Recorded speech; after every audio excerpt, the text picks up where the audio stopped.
You're living in certain prison, let's say, there's a fort around you. Initially, if the wall is big enough, it all seems to be okay, yes? Let's say this is 50-acre land, big wall, you lived in this only all the time, you felt quite all right. But then suddenly you see up and the birds seem to be going beyond 50 acres. The wind seems to be blowing beyond 50 acres. There is something within you which gets into the madness. People who are around you who pretend to be sane, they all tell you, stop that nonsense, just do what you have to do here. Don't have such fancy dreams, And they're telling you, the so-called worldly wise people, they're always telling you, but you cannot suppress this. If you suppress this, you will suffer. If it doesn't find expression, you will suffer. But if it seeks expression, you'll suffer even more.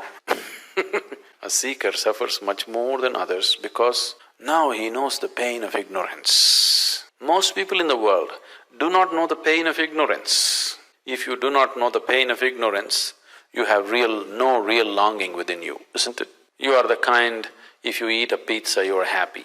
I'm not saying you should not enjoy your pizza. It's just that if you eat a pizza, you think life is fulfilled. Now you still don't know the pain of ignorance. You think by eating, sleeping or indulging in this pleasure or that pleasure, life is complete. You still do not know the pain of ignorance. The pain of ignorance should tear you apart. Then the longing to know becomes intense. If the longing to know becomes intense, it is just one moment.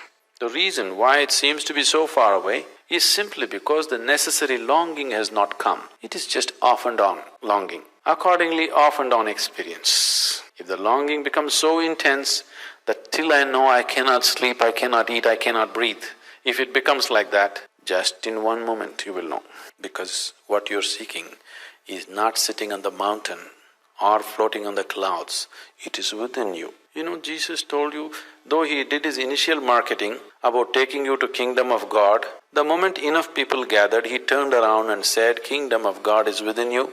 If kingdom of God is somewhere, I don't care to go there, it's okay. If it's within you and you missed it, that's tragedy, isn't it? Isn't it so? If it is somewhere up in the heaven, I don't want to go there, I'm happy in Ohio, that's different. But if it's within you and you missed it, that's true tragedy, isn't it? Right now, that's the tragedy. It's right here and people are missing it. There was a time when I first came to this, if I just looked at people, I would burst into tears. Just seeing what they're missing. Right here I am exploding with ecstasy. People are walking around with long faces and it's there in them also, I can see it right there. But they are going about totally unaware of it. I would just cry. If I see people, tears would come.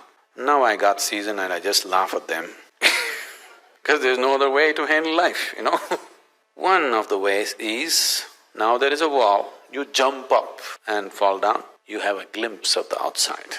There are many jumping methods. We can make you jump and have you see a glimpse of it. The glimpse is shown to you because that is not the end of it, that is the inspiration. If you don't have a glimpse, then you don't have the momentum to keep it going, isn't it? Mind becomes hopeless, oh, maybe there is nothing beyond this, maybe this is all there is after all, eating, sleeping, reproducing, dying, what else is there? This is all there is to life. You'll try to convince yourself. So a little glimpse is given so that now suddenly everything here becomes stale, you want to know something there. The glimpse is only an inspiration to give you the necessary momentum to go on with life, to go on with the search and seeking. Now, jumping and looking beyond the wall was good at one time, after some time it becomes frustrating because it's just one moment looking and falling back again. So what we need to do? Now jumping is not good enough, we need to build a ladder, isn't it? I have always described yoga as a ladder to the divine because now you're learning how to build a ladder.